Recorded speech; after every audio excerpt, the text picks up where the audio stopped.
The rain hammered against the tinted windows of the black SUV, each drop a sharp staccato that matched the frantic beating of my heart. I clutched the worn handles of the double stroller, my knuckles white beneath the cheap fabric of my soaked jacket. The crosswalk signal blinked red, but I was already halfway across, desperate to reach the pharmacy on the other side before it closed. My daughter Emma had been burning with fever all afternoon, and my son Lucas wouldn't stop coughing. Those wet, rattling sounds that made my chest tighten with fear every time I heard them. The city smelled like exhaust fumes and wet asphalt, mixed with the acrid scent of garbage from the overflowing bins on the corner. My sneakers squelched with each step, water seeping through the holes I'd been meaning to patch for months. 3 years. 3 years since I'd walked away from everything I knew, carrying nothing but the clothes on my back and the secret growing inside me. 3 years of working double shifts at the diner, of counting pennies, of telling myself that freedom was worth the hunger, worth the fear, worth the bone-deep exhaustion that had become my constant companion. I was invisible in this city, just another struggling single mother in a sea of people, too busy to notice the woman pushing a battered stroller through the rain. The SUV appeared like a predator emerging from shadows.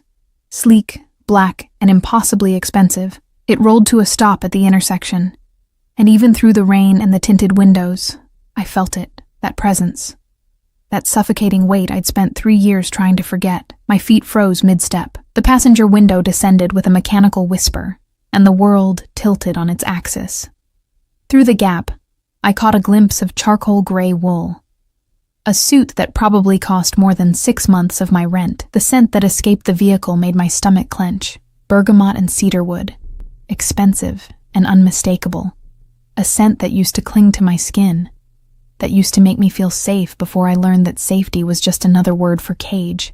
Keep moving, Elena. My voice was barely a whisper, lost in the drum of rain. But the SUV's door opened, time fragmented into sharp crystalline pieces. A black leather shoe touched the wet pavement. Italian, polished to a mirror shine despite the rain. Then another. A figure emerged, and even backlit by the city lights, I would have known that silhouette anywhere. Tall, broad-shouldered, moving with the predatory grace of someone who had never known fear, because he was the thing others feared. Dante Moretti. My hands trembled on the stroller handles. Emma stirred, her small face flushed with fever, and Lucas coughed again, the sound weak and pitiful. The rain plastered my hair to my face, and I knew I looked like exactly what I was.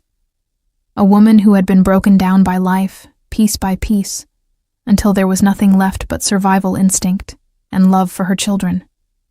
He stood there in the rain, and he didn't move, didn't speak. Behind him, I could see movement in the SUV, at least 2 other figures, their shapes suggesting the bulk of body armor beneath expensive suits. His security. Of course. Dante Moretti never went anywhere without an army at his back. I should have kept walking, should have lowered my head and pushed past him, pretended I was just another stranger on a city street. But my body had betrayed me, rooted to the spot by 3 years of nightmares and the visceral memory of what it meant to be in his orbit. Then his gaze dropped to the stroller. The world stopped. I watched his expression change. Watched the cold mask of the man who ruled the city's underworld crack, just enough to let something else through. His eyes, dark as midnight and twice as dangerous, fixed on the 2 small faces visible beneath the stroller's rain cover, Emma with her dark curls and his sharp cheekbones, Lucas with his olive skin and the stubborn set of his jaw that was pure Moretti.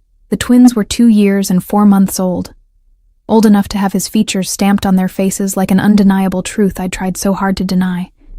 Behind Dante, another figure emerged from the SUV. A woman, tall, willowy, dressed in cream-colored designer clothes that probably cost more than I made in a year. Her blonde hair was perfectly styled despite the rain, and diamonds glittered at her throat, the kind of diamonds that declared ownership, that marked territory. She had her hand on the car door, her expression impatient, annoyed at the delay. His fiancée. The woman the newspapers called Victoria Castellano, daughter of the Castellano crime family. The alliance that would unite 2 of the most powerful mafia organizations on the East Coast. Dante? Her voice cut through the rain, sharp with confusion and irritation. What's the delay? But he didn't turn toward her, didn't acknowledge her at all. His attention was locked on the stroller with an intensity that made my skin prickle with warning. I could see his mind working behind those dark eyes, could almost hear the calculations, the realizations clicking into place like bullets sliding into a chamber. The rain grew heavier, and somewhere in the distance, a car horn blared. The crosswalk signal had changed twice since I'd frozen here, trapped between the woman I'd been and the life I'd built from ashes. Dante. Victoria's voice again, louder this time, edged with the kind of entitlement that came from never having been denied anything. We're going to be late for... He moved.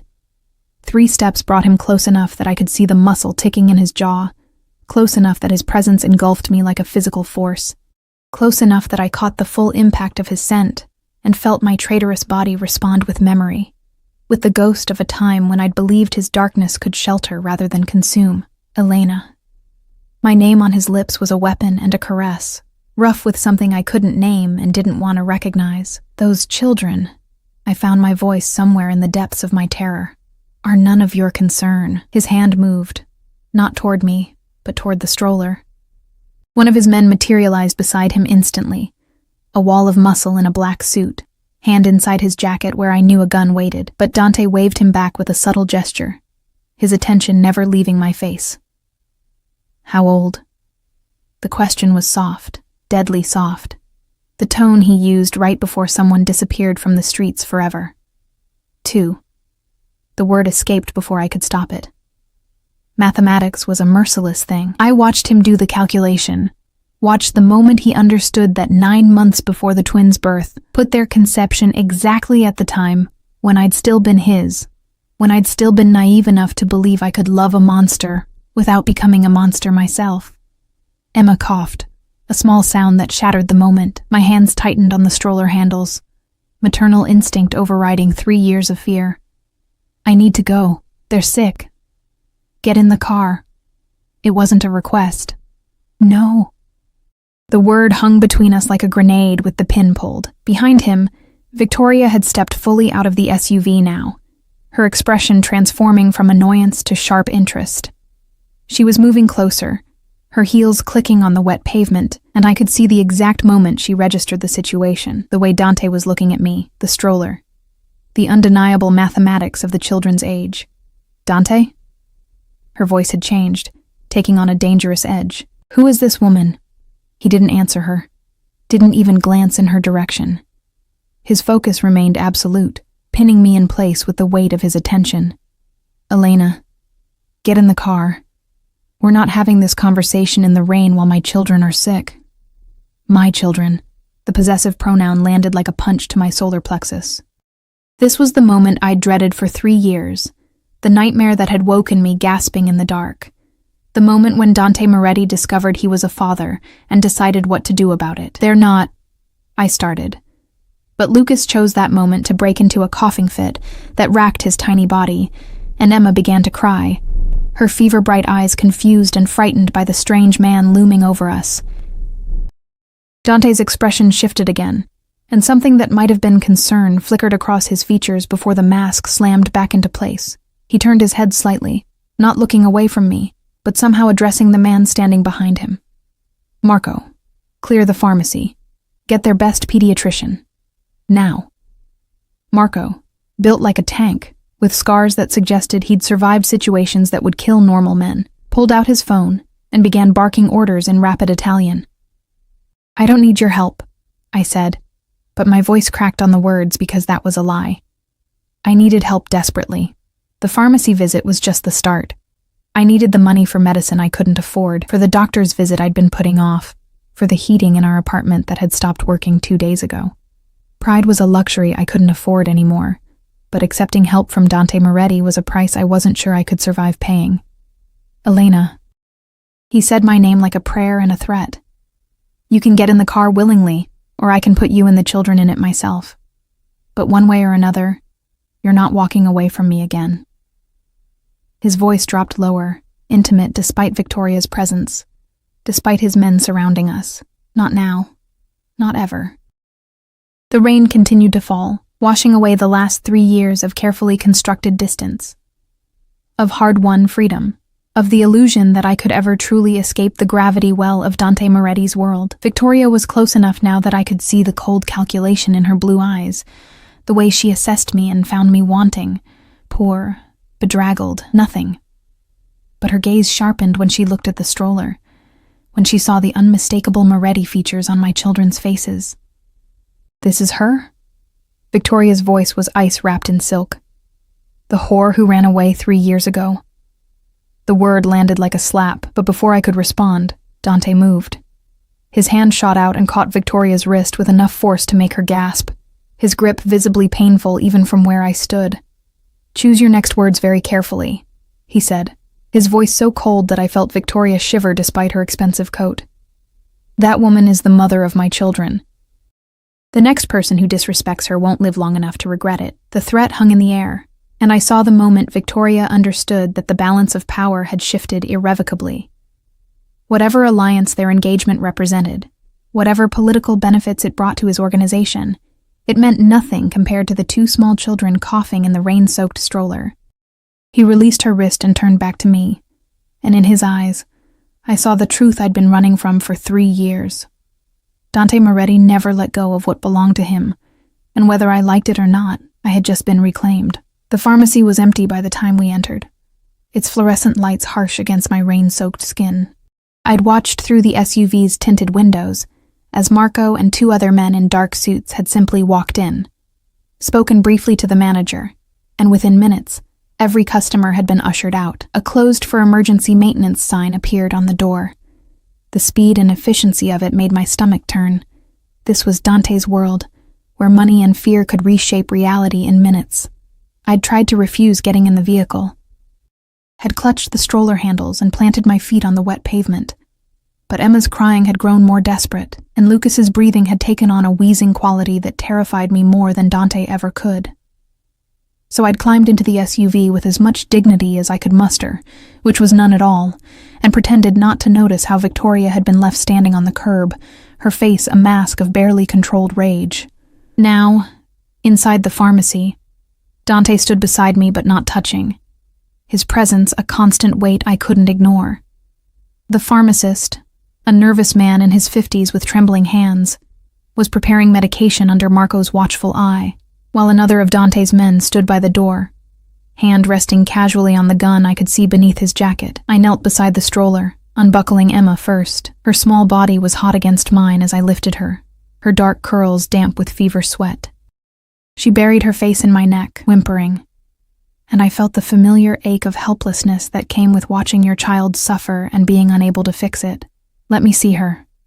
Dante's voice was soft, but it still made me tense. I turned slightly, creating a barrier between him and Emma with my body, an instinct I couldn't suppress, even though logic said he wouldn't hurt his own child. But logic had nothing to do with the fear that had been carved into my bones during the last year I'd spent in his world, when I'd finally understood what kind of man I'd fallen in love with. "She doesn't know you," I said quietly, trying to keep my voice steady for Emma's sake. "You'll frighten her." Something flickered across his face. Hurt, maybe, or anger at the truth of my words. His children were 2 years old, and to them, he was a stranger. A tall, dark stranger who radiated danger like other men, radiated cologne. "Then introduce me." It wasn't a suggestion. I closed my eyes briefly, gathering strength I didn't have. Emma shifted in my arms, her fever-bright eyes opening to peer at the man looming over us. I felt her small body tense, ready to cry again. "Emma, baby," I whispered, smoothing her damp curls back from her forehead. This is Dante. He's going to help make you feel better." The lie tasted like ash on my tongue. He wasn't here to help. He was here because he'd discovered a secret that changed everything. Because Dante Moretti never walked away from what he considered his property, and I had just given him 2 more reasons to never let me go. Emma studied him with that intense way children have of seeing more than adults want to reveal. Then, surprising us both, she reached out one small hand toward him. "Hot," she whimpered. "Mama, hot." Dante's entire demeanor changed. The dangerous crime lord who'd threatened his fiancée in the middle of a street disappeared, replaced by something I didn't recognize, something almost vulnerable. He moved closer, slowly, like approaching a frightened animal, and his hand, the same hand that had probably signed death warrants, that had pulled triggers and broken bones, reached out with infinite gentleness to touch Emma's forehead. His jaw tightened. "She's burning up. Where the hell is that doctor?" As if summoned, the pharmacy door opened, and a woman in her 40s entered, carrying a black medical bag. She wore expensive clothes beneath a designer raincoat, and her expression suggested she was used to middle-of-the-night summons from powerful men. Marco must have called her from the car. "Dr. Chen," Dante said, his tone brooking no argument. "My daughter has a fever. My son is coughing. Fix it." "Doctor." Chen's eyes widened slightly at the word daughter, but she recovered quickly, professional mask sliding into place. "Let me examine them. Is there somewhere private?" The pharmacist, still trembling, gestured toward a small consultation room at the back. Dante's hand moved to the small of my back, possessive, proprietary, guiding me toward it before I could protest. The touch sent electricity through my rain-soaked clothes, a traitorous reminder of how my body still recognized his, still responded despite everything I knew about him. The consultation room was cramped, barely large enough for the examination table, a chair, and the four of us. Me, Dante, Dr. Chen, and Marco, standing guard at the door. I laid Emma on the table, then lifted Lucas from the stroller. He was quieter than his sister, but his breathing was labored, and fear clawed at my throat. "Doctor."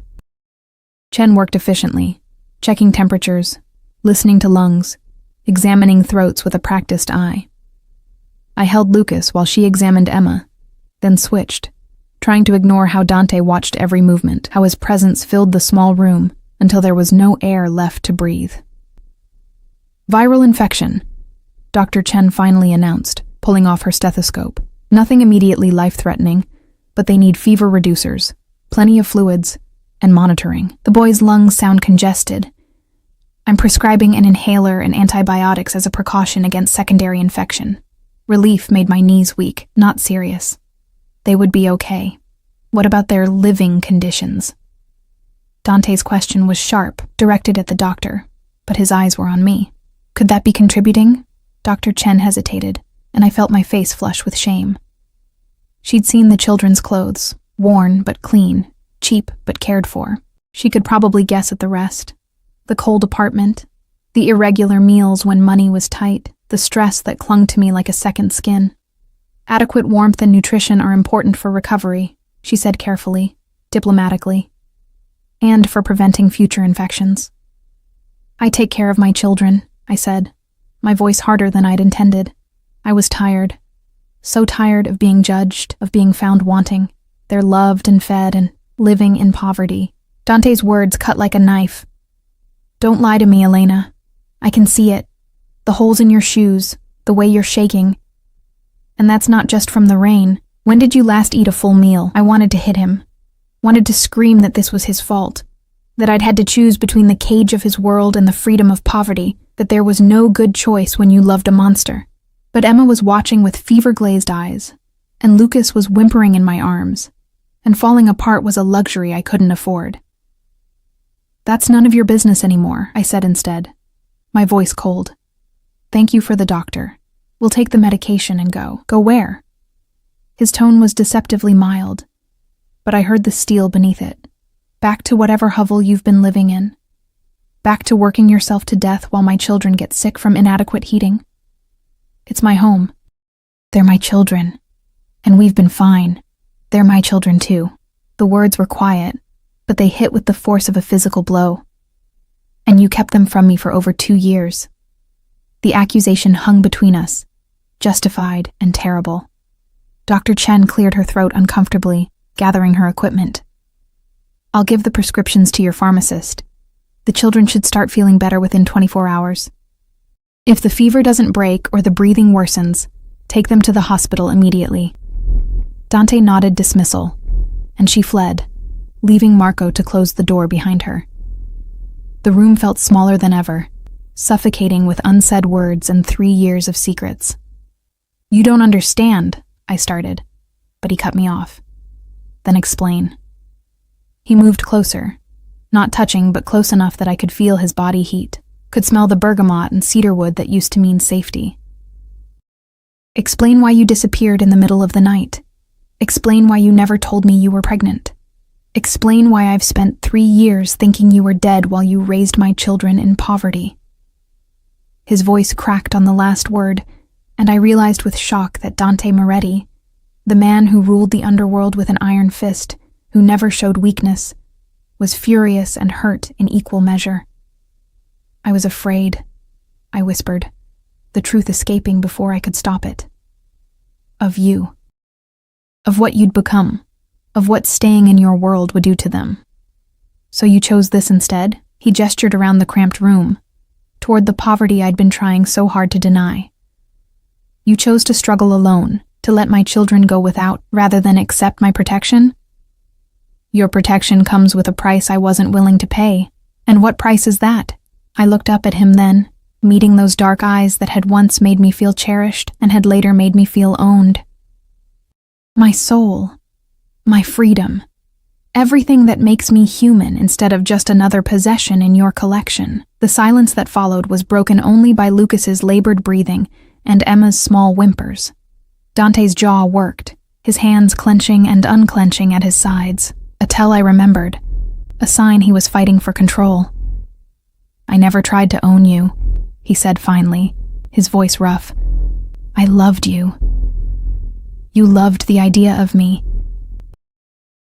The version of me that smiled and looked beautiful on your arm and never asked questions about the blood on your shirts or the screams I heard from the basement.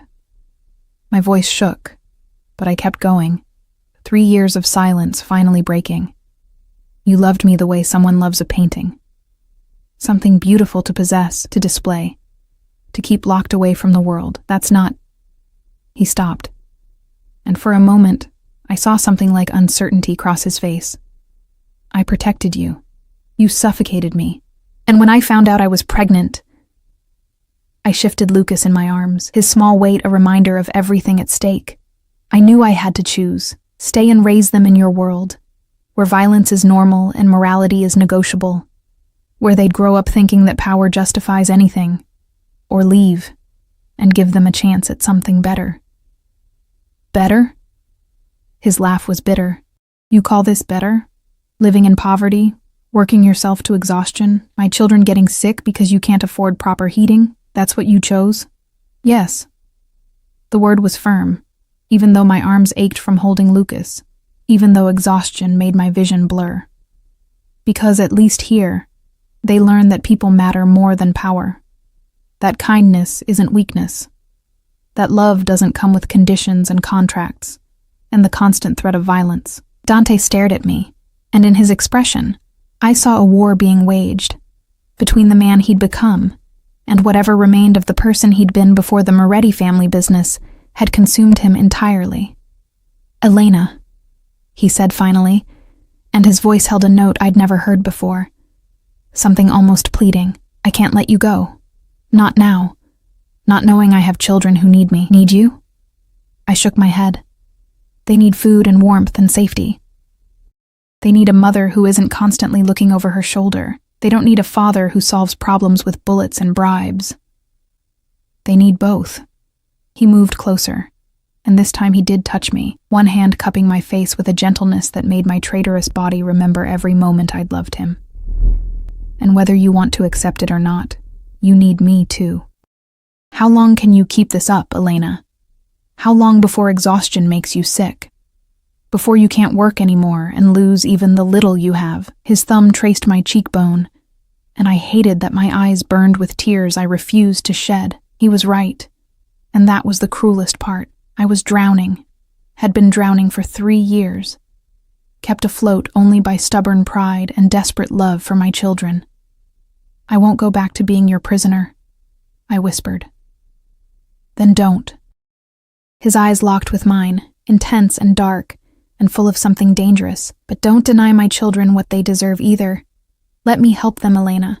Let me give them what you can't. The offer hung between us, tempting and terrible, because I knew that accepting help from Dante Moretti meant accepting chains, even if they were made of gold. It meant stepping back into his orbit, where his gravity would pull me closer and closer until escape became impossible again. but Emma whimpered in fever pain, and Lucas's breathing rattled in his chest, and I was so tired of being strong, of being alone, of pretending I could carry the weight of the world on my shoulders without breaking. "What do you want?"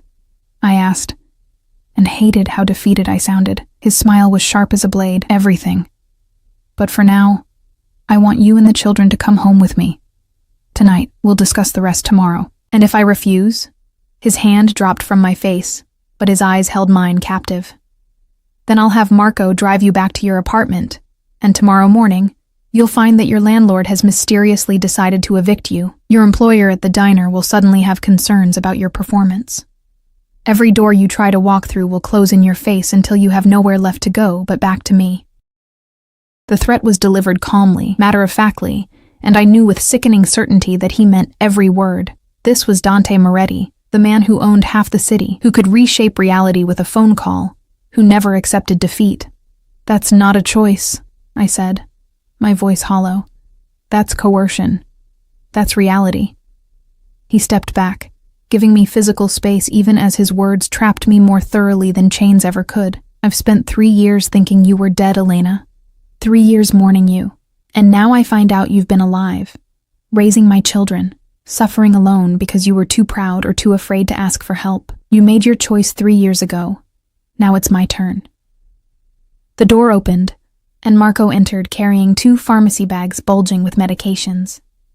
Behind him, the pharmacist hovered anxiously, probably terrified about what he'd witnessed, and desperate for us to leave. "The car's ready, boss," Marco said, his scarred face impassive.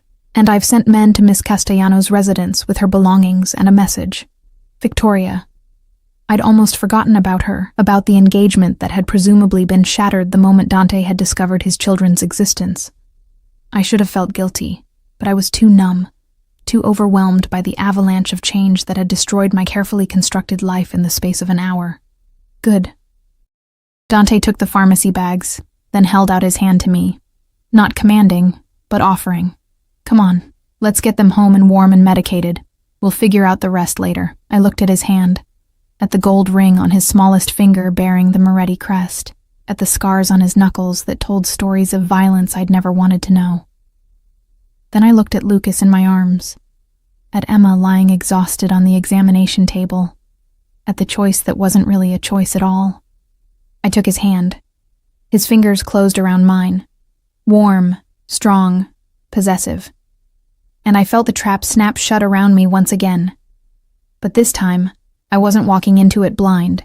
This time I knew exactly what kind of monster I was dealing with, and this time, I had 2 small reasons to fight back. The Moretti estate hadn't changed in 3 years.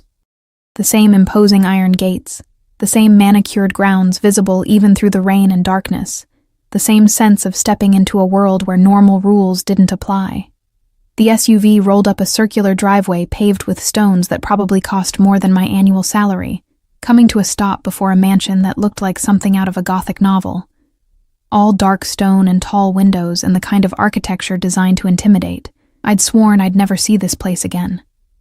Emma had fallen into a fitful sleep against my shoulder, her small body radiating heat through her worn clothing. Lucas was awake but quiet in Dante's arms, a development that had surprised us both when he'd reached for his father in the car, too sick and exhausted to maintain stranger danger. Watching Dante hold his son for the first time, seeing the careful way he supported Lucas's head, the almost frightened tenderness in his expression, had done something dangerous to my heart. I couldn't afford to remember the man I'd fallen in love with. That man had been an illusion, a mask the monster wore when it suited him. The front doors opened before we reached them, and a woman in her 60s appeared. Mrs. Chen, the housekeeper, her face creasing with shock when she saw me. Behind her, I could see staff members gathering, their expressions ranging from curiosity to barely concealed hostility. The woman who'd run away from Dante Moretti, who'd humiliated him by disappearing, was not someone who would be welcomed back easily. "Prepare the east wing," Dante said, not breaking stride as he carried Lucas inside. 3 bedrooms, connecting.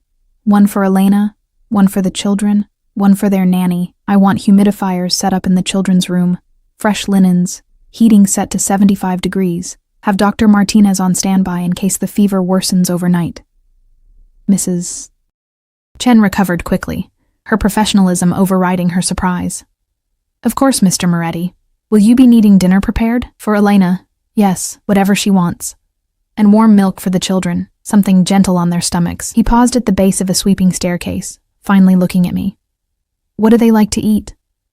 The question was so domestic, so normal, that it felt surreal coming from a man whose enemies tended to disappear into the river. "Toast," I said quietly, "with a little butter, and applesauce. But they might not want to eat with the fever. We'll try anyway." He started up the stairs, and I had no choice but to follow.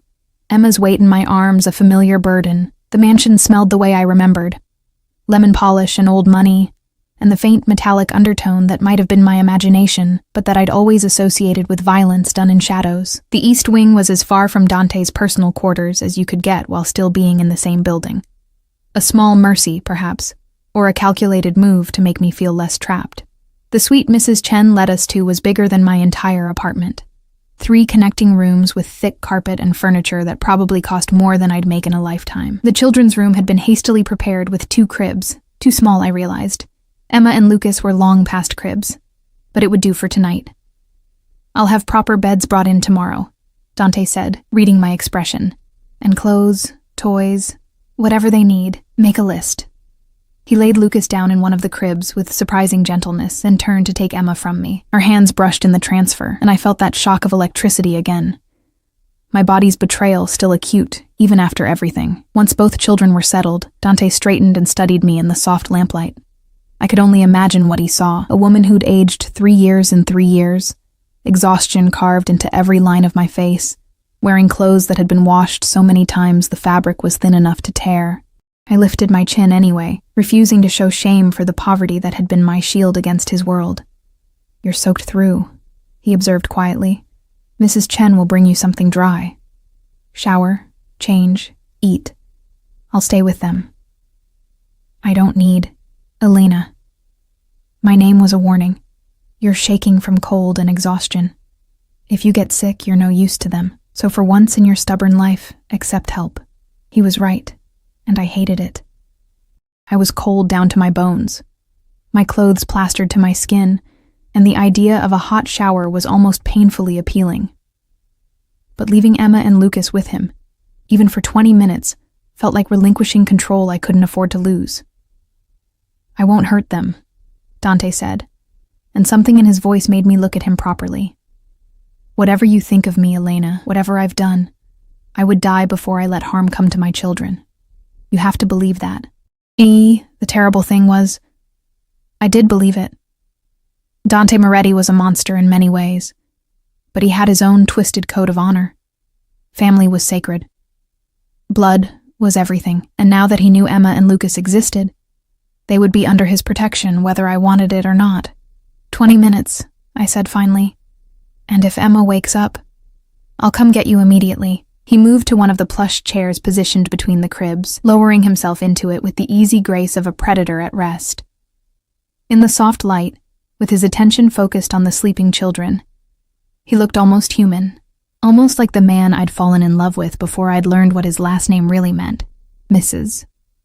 Chen appeared at the door with an armful of clothing, expensive my size, probably belonging to one of the female staff members, or procured with frightening efficiency from somewhere in the mansion. She guided me to my room, pointing out the ensuite bathroom with its marble counters and shower big enough for 3 people. The hot water was a revelation. I stood under the spray until my skin turned pink, until the chill finally left my bones, until I could no longer tell if the water on my face was from the shower or from tears I refused to acknowledge. 3 years of careful distance, of hard-won freedom, destroyed in a single rainy evening. I was back in Dante's world, back in his orbit, and I had no idea how to protect my children from the gravity that would inevitably pull them deeper into his darkness.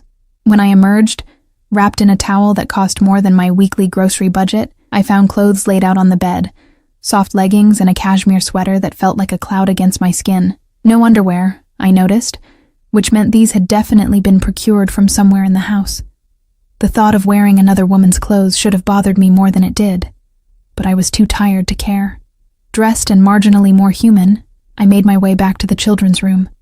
The door was ajar, and I paused in the doorway, Arrested by the scene before me, Dante sat in the chair, Lucas cradled in his arms. At some point, my son had woken and begun to cry, and Dante had picked him up, was now rocking him slowly while humming something low and melodic. A lullaby, I realized with shock, in Italian. Lucas's eyes were drooping, one small fist clutched in Dante's expensive shirt, completely trusting in a way that made my chest ache. "You're good at that," I said quietly, announcing my presence. Dante looked up, and in his expression, I saw naked vulnerability quickly masked. "My mother used to sing this to me before." He trailed off, and I filled in the blanks. Before she'd been killed in a rival family's attack. Before violence had become the only language the Moretti family understood. I moved into the room, checking on Emma, still asleep, her breathing easier now that the medication was working. When I turned back, Dante was watching me with an intensity that made my skin prickle. "We need to talk," he said quietly, "about how this is going to work. There's nothing to work out. This is temporary, just until they're better. Then we go back to our life." His laugh was soft and humorless. "No, Elena, you don't get to decide that unilaterally anymore. These are my children. I have rights." "Rights?" Anger flared in my chest, hot and welcome after hours of fear and confusion. "You want to talk about rights? You gave up any rights when you chose to be a criminal. When you chose violence and power over everything else. I didn't choose this life. I was born into it." His voice remained low, mindful of the sleeping children, but I heard the steel beneath. "And everything I've done, every decision I've made, has been to protect my family, to keep them safe in a world that would destroy us given the chance." "And what about my safety? What about the night I heard you torturing someone in the basement? What about the mornings I'd wake up to find blood on your clothes? What about living every day knowing that the man I loved was capable of—" I stopped, closing my eyes against the memories. I couldn't raise children in that environment. I couldn't let them think that was normal. So instead, you raised them in poverty, made them suffer because of your pride.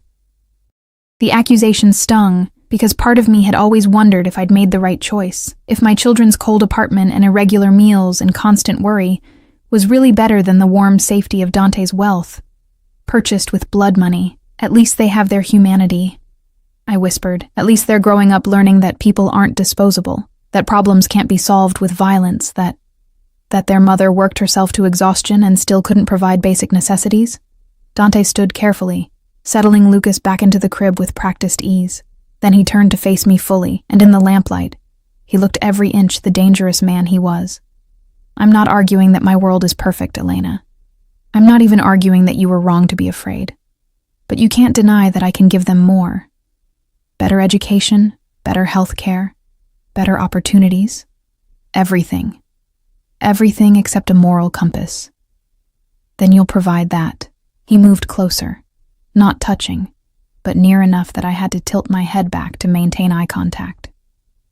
"Stay. Not as my prisoner, not as my possession, but as their mother. Let me provide for them, protect them, give them the life they deserve. And you teach them morality, humanity, whatever values you think I lack. That's not how this works. You can't compartmentalize. They'll see who you are, what you do. They'll learn from your example. Then I'll be better." The words were quiet, fierce. "For them, I'll be the man you thought I was when you fell in love with me." "That man never existed," I said, but my voice lacked conviction. Because sometimes, in moments like this, I saw glimpses of something in Dante that might have been real, something that might have been love before it had been twisted by power and violence into possession. "Maybe not," he conceded. "But he could exist, if you give me a reason to try." The offer hung between us, tempting and terrifying in equal measure.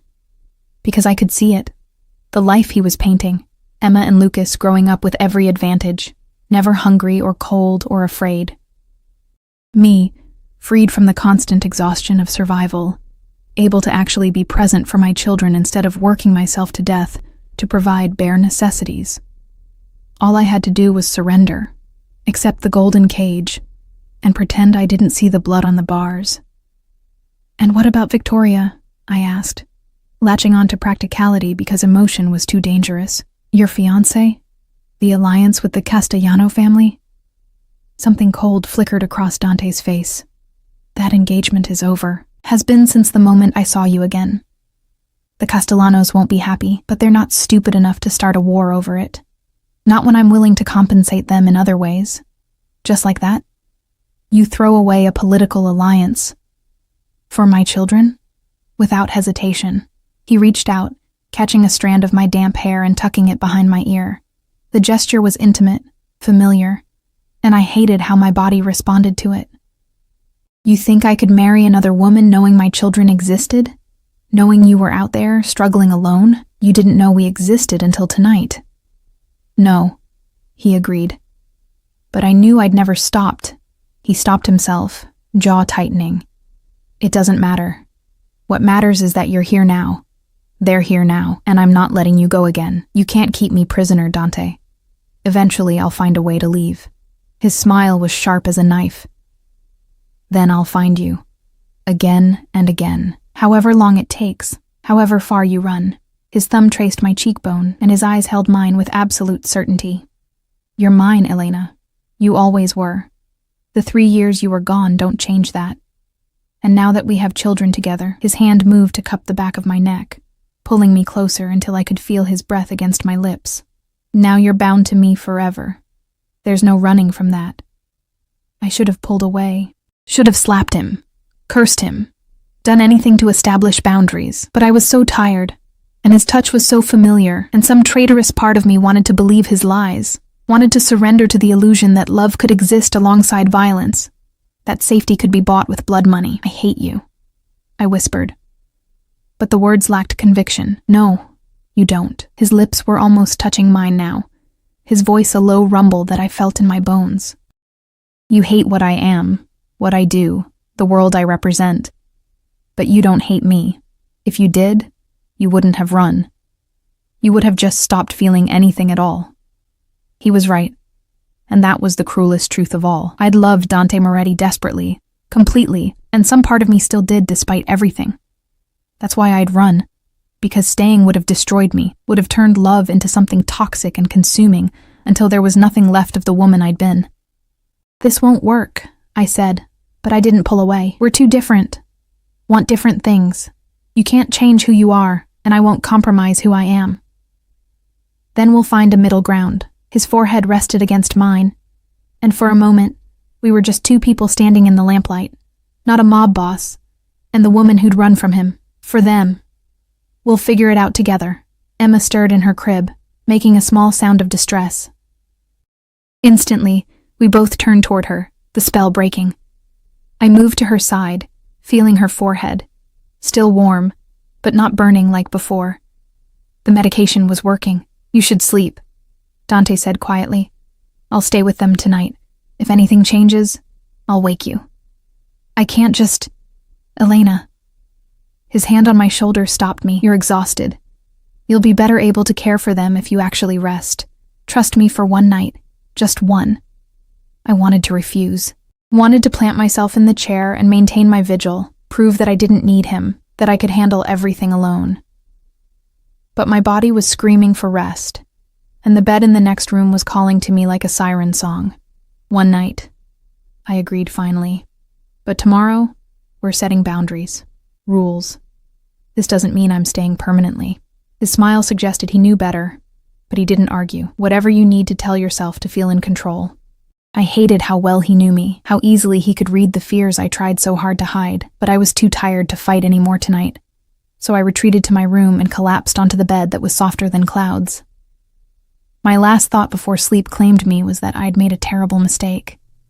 That accepting Dante's help, even temporarily, was stepping back onto a path I'd fought so hard to escape. But with Emma's fever and Lucas's labored breathing still echoing in my mind, with the memory of 3 years of struggle and fear and exhaustion weighing on me, I couldn't bring myself to regret it. Not yet. I woke to sunlight streaming through floor-to-ceiling windows and the disorienting realization that I'd slept for 12 hours straight. My body ached in the way it does after exhaustion so profound that even rest can't fully erase it.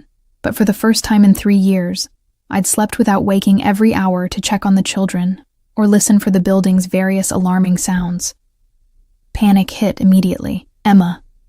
Lucas. I threw off the silk sheets. Silk.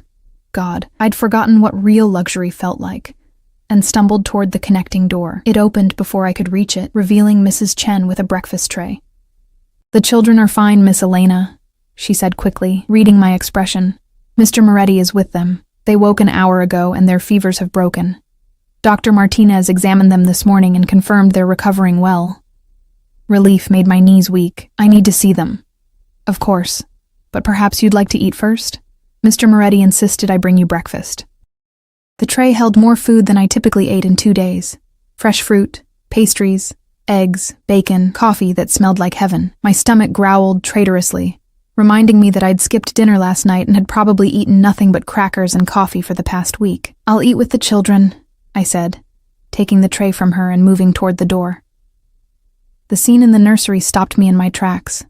The cribs were gone, replaced by 2 small beds with railings.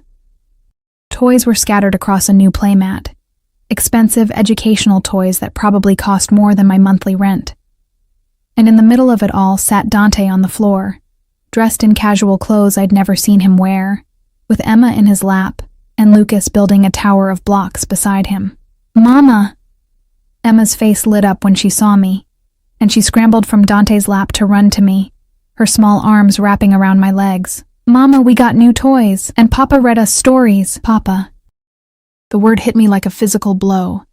In less than 24 hours, Dante had gone from stranger to father in my daughter's eyes.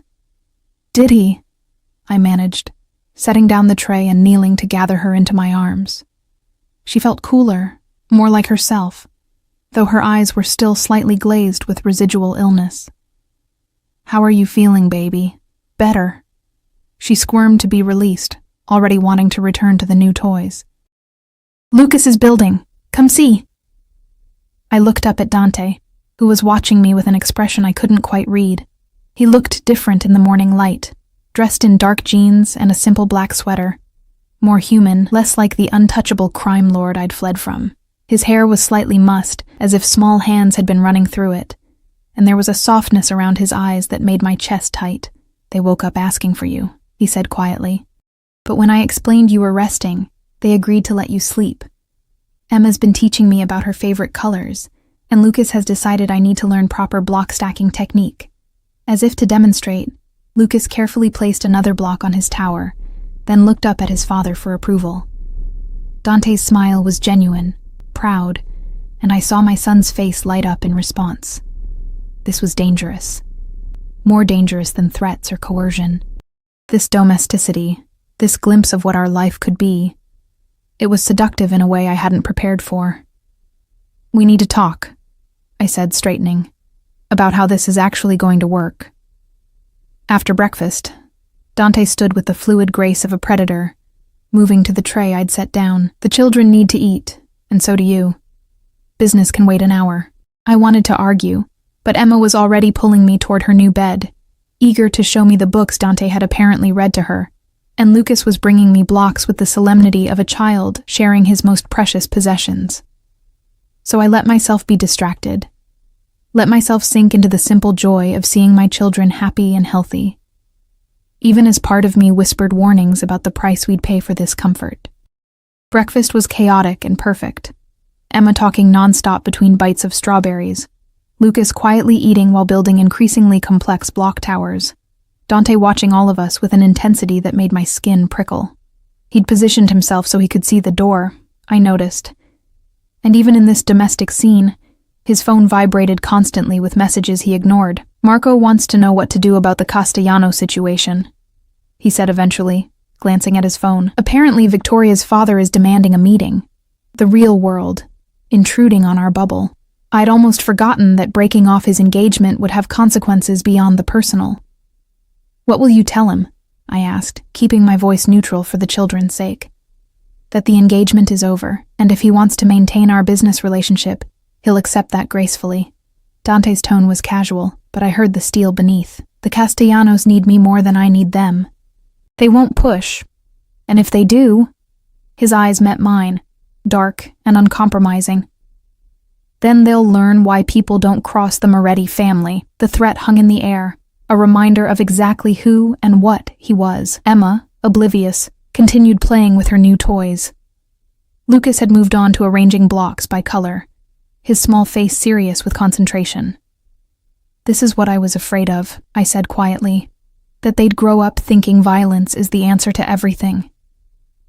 "Violence isn't the answer to everything." Dante stood, collecting empty plates with surprising domesticity. "But sometimes it's the only answer. The world isn't black and white, Elena. The sooner they learn that, the better prepared they'll be. They're 2 years old. I'm not talking about teaching them violence now. I'm talking about reality." He moved closer, lowering his voice so the children wouldn't hear. "You want to raise them to be naive? To think that kindness and morality will protect them from people who would hurt them to get to me? I want to raise them to be good people, to value human life, to have consciences, and I want them to survive." His hand came up to cup my face, thumb tracing my cheekbone in a gesture that was becoming familiar again. "We're not enemies in this, Elena. We both want what's best for them. We just disagree on what that means." Before I could respond, his phone rang. Not vibrated, rang, which apparently meant something because his expression hardened immediately. He glanced at the screen, and I saw tension ripple through his shoulders. "I need to take this," he said, already moving toward the door. "Stay here. Don't leave this room." The command in his voice triggered every rebellious instinct I had, but he was gone before I could argue, the door closing firmly behind him. Through it, I heard his voice, sharp with anger, speaking rapid Italian. Mrs. Chen appeared moments later, as if summoned. "Is there anything you need, Miss Elena?" "What's happening?" I asked, keeping my voice low. "Why is he upset?" She hesitated, loyalty to Dante warring with something that might have been sympathy for me. "There's been an incident at one of Mr. Moretti's properties. It's being handled." An incident. The euphemism could mean anything from a minor business problem to someone being murdered. This was Dante's world, violence lurking beneath a veneer of civilization, danger always one phone call away. "Mrs. Chen," I said carefully, "what happened to me? After I left, what did Dante do?" Her expression softened. "He searched for you. For months. Used every resource he had, called in every favor. I've never seen him like that. Desperate. Almost broken." When the months turned into years with no trace, she trailed off, shaking her head. "We all thought you must be dead. It was the only explanation that made sense. That he couldn't find you." The revelation settled over me like a weight. I'd known Dante would look for me, but I'd underestimated the intensity of it. I'd covered my tracks carefully. New identity, cash-only transactions, staying away from security cameras, never using the internet. I'd lived like a ghost for 3 years, and apparently it had nearly destroyed him. "He loves you," Mrs. Chen said quietly, in his way. "It might not be the love you wanted, but it's real. Love shouldn't feel like a cage." "No," she agreed, "but sometimes it does anyway, especially for men like Mr. Moretti, who've lost so much and learned to hold on too tightly to what remains." Emma chose that moment to bring me a stuffed bear from her new collection, demanding that I admire it properly. I pulled her into my lap, breathing in her familiar scent, baby shampoo and something uniquely hers, and tried not to think about how quickly she was accepting this new reality. Children were adaptable. It was a blessing and a curse. Dante returned 20 minutes later, his expression carefully neutral, but his eyes still carrying shadows of whatever incident he'd been dealing with. He'd changed clothes, I noticed. The casual sweater replaced by a dress shirt and slacks, his armor against the world. "I need to go out," he said, his gaze finding mine. "Business that requires my attention. Marco will stay with you. We're prisoners then. You're protected." His jaw tightened. "There's a difference. Not from where I'm standing." He moved closer, crouching down so he was eye level with me while I sat on the floor with Emma. "Elena, I need you to understand something. The moment I claimed you and the children publicly, the moment I broke off my engagement for you, you became targets. My enemies will look for any weakness they can exploit. And you—" His hand came up to touch Emma's hair gently. "All of you are the biggest weakness I've ever had." The admission hung between us, vulnerable and honest in a way I hadn't expected. This was why he'd never wanted to love anyone, I realized. Why he'd kept his distance from real emotional attachment. Because in his world, love was liability. Then let us go, I said. We'll disappear again. You can tell everyone it was a mistake, that the children weren't yours. No, the word was flat, final. That's not an option. They are mine, you are mine. And everyone who matters already knows it. Running now would just make you easier targets without my protection. He was right, and I hated it.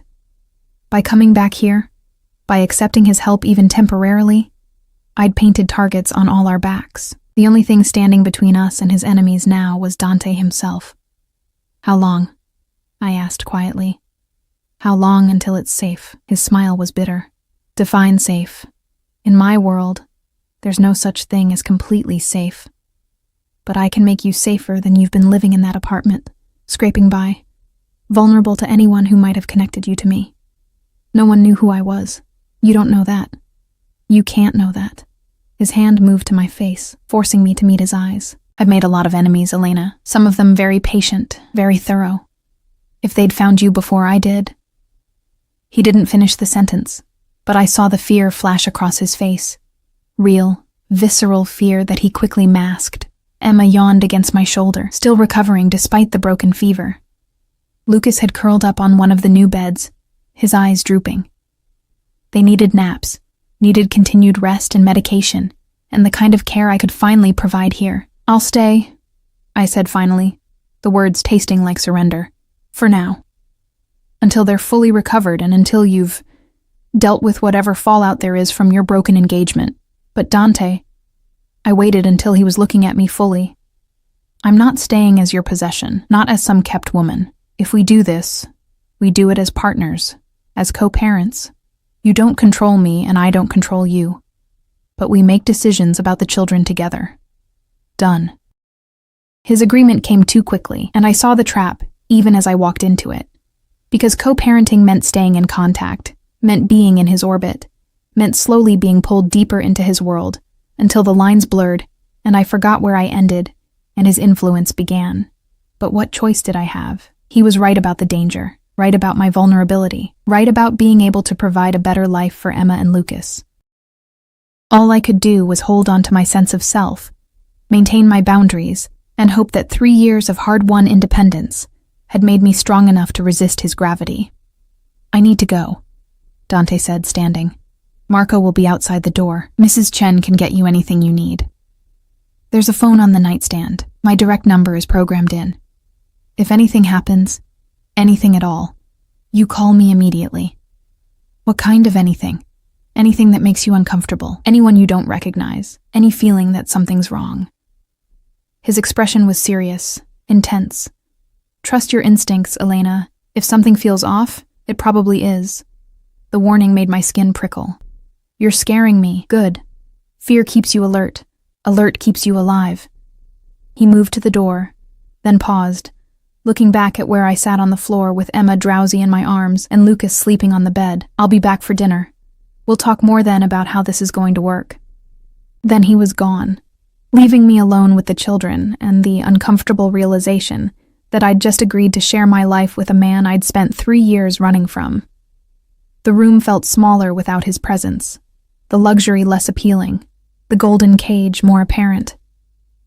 Emma's breathing had evened out into sleep, and I carefully carried her to her bed, tucking her in beside her brother. They looked peaceful, healthy, safe. That was what mattered. I could endure anything for them, even this. I moved to the window, looking out over the manicured grounds.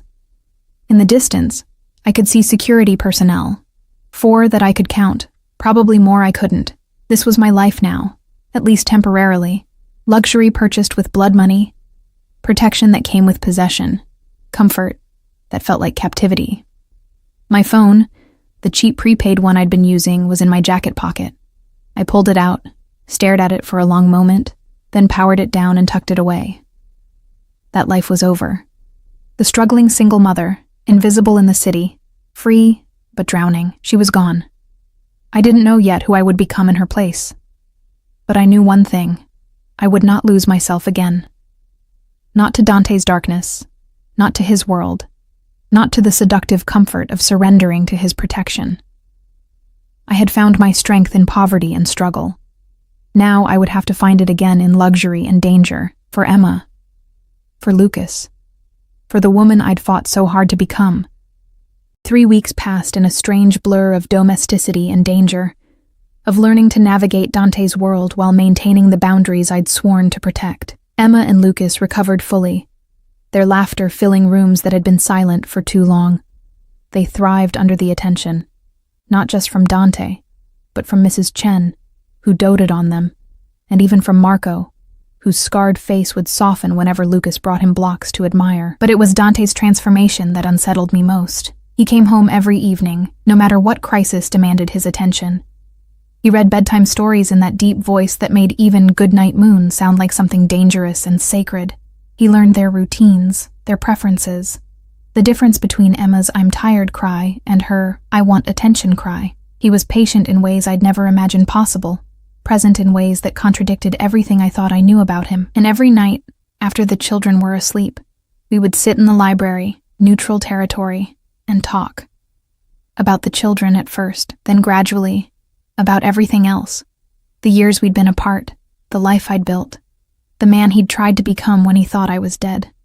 I almost walked away, he told me one night, brandy glass warming in his hands while I nursed tea that had gone cold an hour ago. From all of it. The business, the family, everything. If you were dead, what was the point? But you didn't. No. Because walking away would have dishonored your memory. His smile was bitter, ironic, considering you left because you hated what I was. I didn't hate you, I said quietly, the admission escaping before I could stop it. I hated what loving you was doing to me.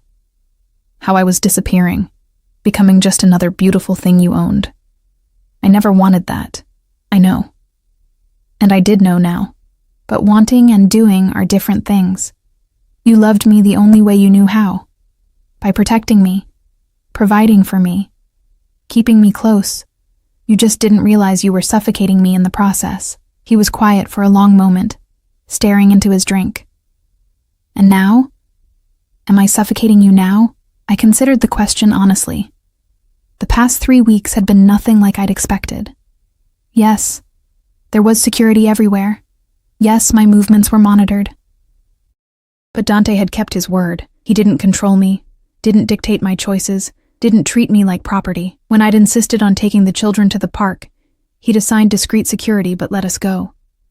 When I'd wanted to enroll Emma in a music class, he'd made it happen without taking over the decision. No, I admitted. You're trying. I can see that. I'm terrified, he said suddenly, his eyes meeting mine with raw honesty. Every moment they're out of my sight, I'm terrified. Every car that passes too close, every stranger who looks twice, every phone call from Marco. I think this is it. This is when I lose them. Lose you. The vulnerability in his voice cracked something in my chest. Dante, I know it's irrational. I know I have the best security money can buy. But fear doesn't respond to logic. He set down his glass and leaned forward, elbows on his knees. You asked me once why I became what I am. Why I chose this life. You said you were born into it. I was. But I could have walked away like some do, taken the money and disappeared, lived a normal life. His jaw tightened. I stayed because the night my mother was killed, I was 8 years old and hiding in a closet. I heard everything. Her screams, the gunshots, my father begging. And I did nothing. I was too afraid, too small, too powerless. I'd known his mother had been murdered, but he'd never spoken of it before, never shared the details that still haunted his eyes.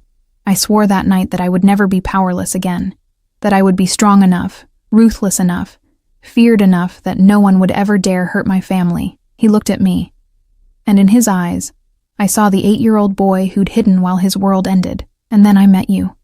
And for the first time in my life, I wanted something beyond power and fear. I wanted... He trailed off, searching for words. I wanted to be the kind of man who deserved you.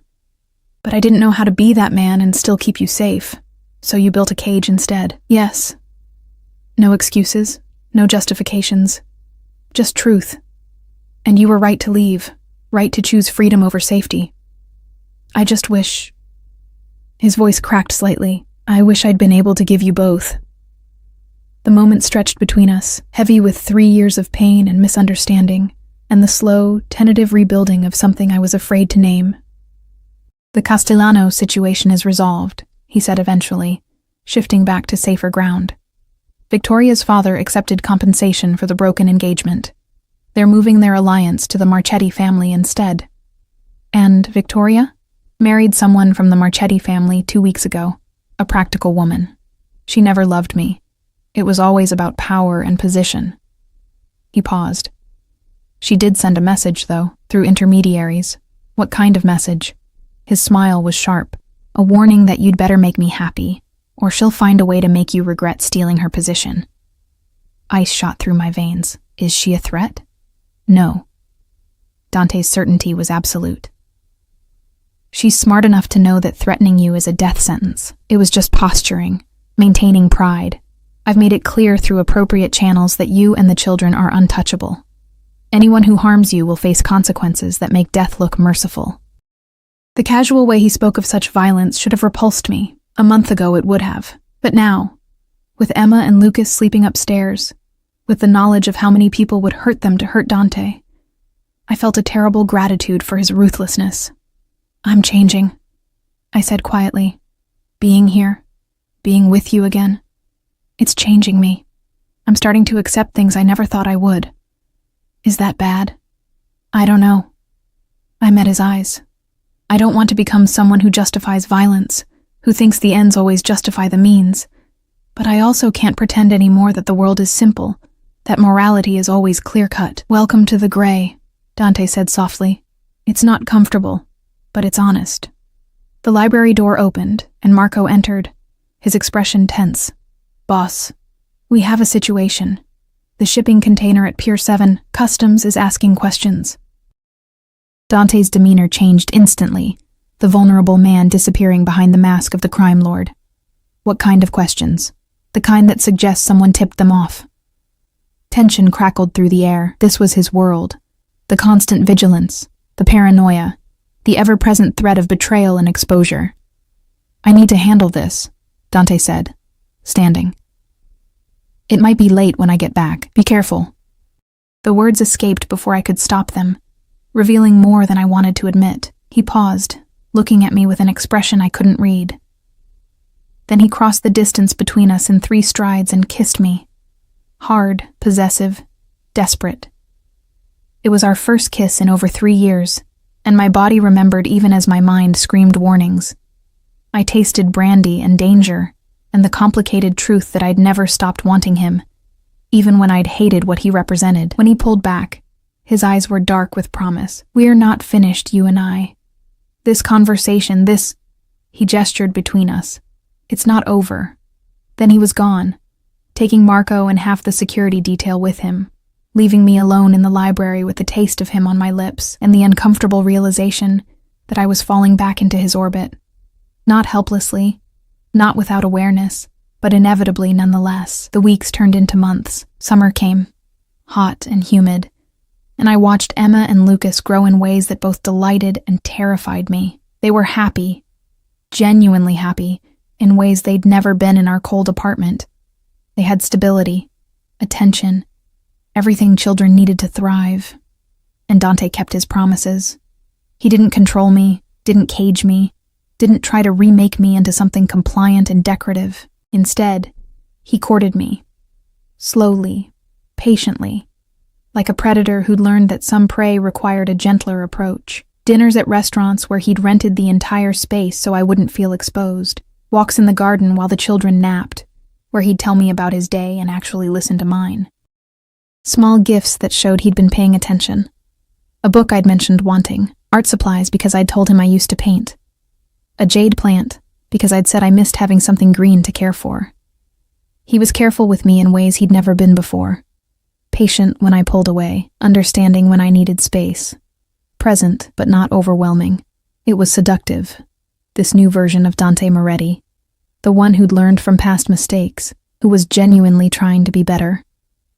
But I never forgot what he was capable of.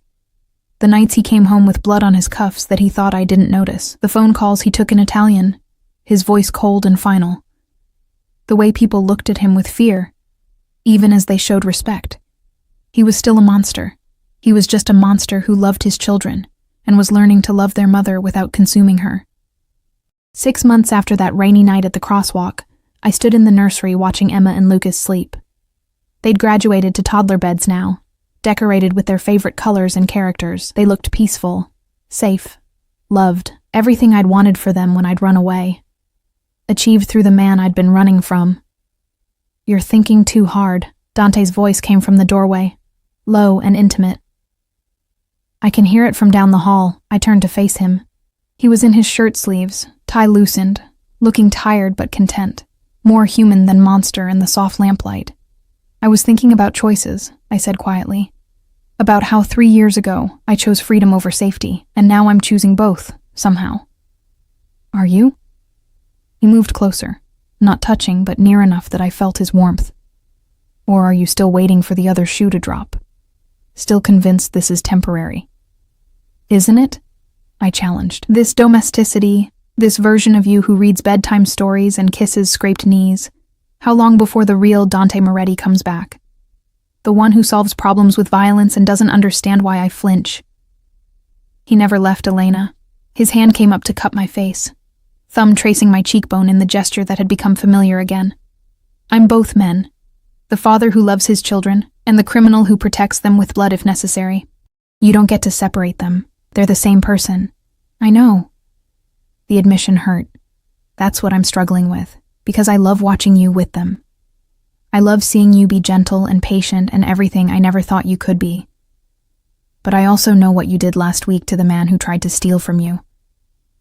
Dante's expression hardened. He betrayed the family.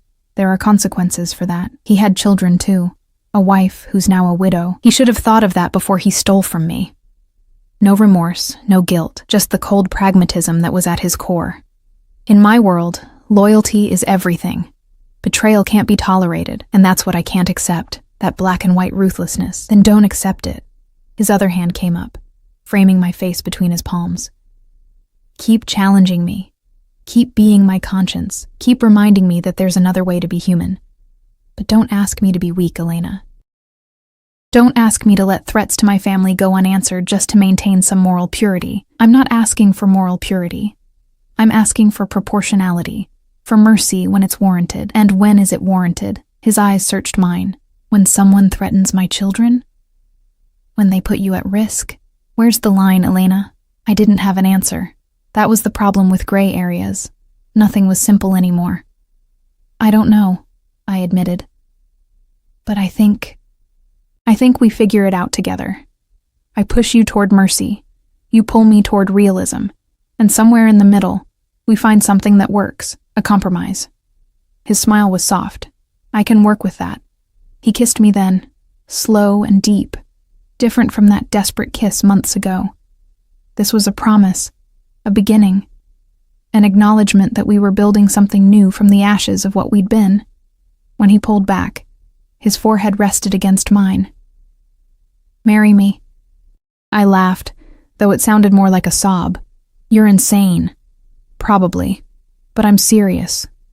He stepped back enough to meet my eyes. "Not because I want to own you or cage you, not even because of the children, though God knows I want them to have both parents fully committed, but because I love you, Elena. I loved you 3 years ago, and I love you now. And I'll love you 3 years from now when you're still arguing with me about proportional response and moral complexity." "Love isn't enough." "No," he agreed. "But it's a start. And we've already proven we can coexist. We've built something here over the past 6 months. Something real." He was right. Against all odds, against every instinct that had told me to run, we'd built a family. Messy, complicated, morally ambiguous, but real nonetheless. "I need time," I said. "To think about it, to be sure. Take all the time you need." His hand slid down to intertwine with mine. "I'm not going anywhere, neither are you. We have the rest of our lives to figure this out." The presumption should have annoyed me. Instead, I felt something like relief because he was right. I wasn't going anywhere, not because I was trapped, but because I'd chosen to stay, chosen this complicated, dangerous, beautiful life we were building together. Okay, I said softly. Ask me again in 6 months. If we've survived that without killing each other, I'll say yes. His smile was brilliant, transforming his face from dangerous to devastating. Challenge accepted. Later, much later, I lay in my bed, still separate from Dante's, maintaining that boundary even as others blurred, and thought about the woman I'd been 3 years ago. She'd been brave enough to run, strong enough to survive alone, fierce enough to protect her children at any cost. I was still that woman. But I was also someone new, someone who'd learned that strength could coexist with compromise, that love could survive in gray areas, that sometimes the right choice was the one that made your heart and your conscience reach an uneasy truce. Emma and Lucas would grow up knowing both worlds, the one I represented, with its emphasis on empathy and morality, and the one Dante represented, with its harsh pragmatism and protective ruthlessness. Maybe that made me a bad mother, failing to protect them from his darkness. Or maybe it made me a realistic one, preparing them for a world that was never as simple as I'd wanted it to be. 6 months later, on a crisp autumn evening, Dante asked again. We were in the garden, watching Emma and Lucas chase fireflies in the gathering dusk, their laughter bright against the shadows. Marco and the security detail were there but distant, giving us the illusion of privacy. Marry me, Elena. No ring, no grand gesture. Just those 3 words and the weight of everything we'd built together. I looked at him. This man who was monster and father, criminal and lover, darkness, and the person who'd taught me that light could exist even in the shadows. I thought about the year we'd spent learning each other again, fighting and compromising and slowly building something that looked like partnership. Yes, I said, and watched his face transform with joy. He kissed me while our children played in the fireflies, while his security pretended not to watch, while the world we'd built together settled into something that felt almost like peace. It wasn't perfect. It never would be. But it was ours. Messy and complicated and real. That night, after the children were asleep, Dante made love to me for the first time in over 3 years. It was different than before, less about possession, more about partnership. He touched me like I was precious but not fragile, desired but not owned, and when I fell asleep in his arms, finally sharing his bed, I felt something I'd thought lost forever. Home. The wedding was small, private, just family and a few trusted associates. Emma was flower girl, Lucas was ring bearer, and neither of them understood why Mama was crying, even though she was smiling. Mrs. Chen wept openly, and even Marco's scarred face softened into something that might have been a smile. Dante vowed to love me, protect me, and never cage me again. I vowed to love him, challenge him, and never run away again.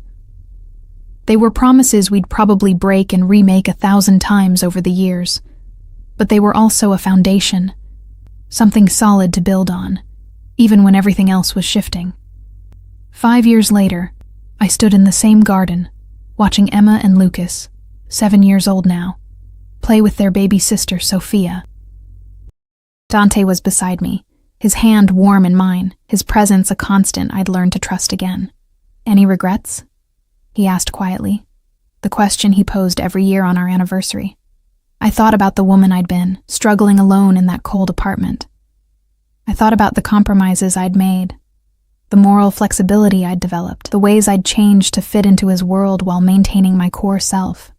Only one, I said honestly, that I didn't trust you enough to try this 3 years earlier, that I wasted time running when we could have been building this together. You needed to run, he said, surprising me with his understanding.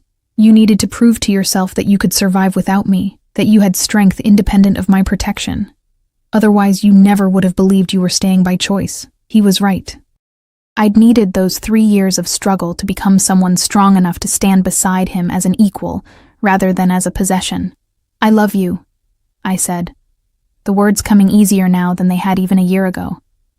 Monster and man, father and criminal, all of it. I love you too.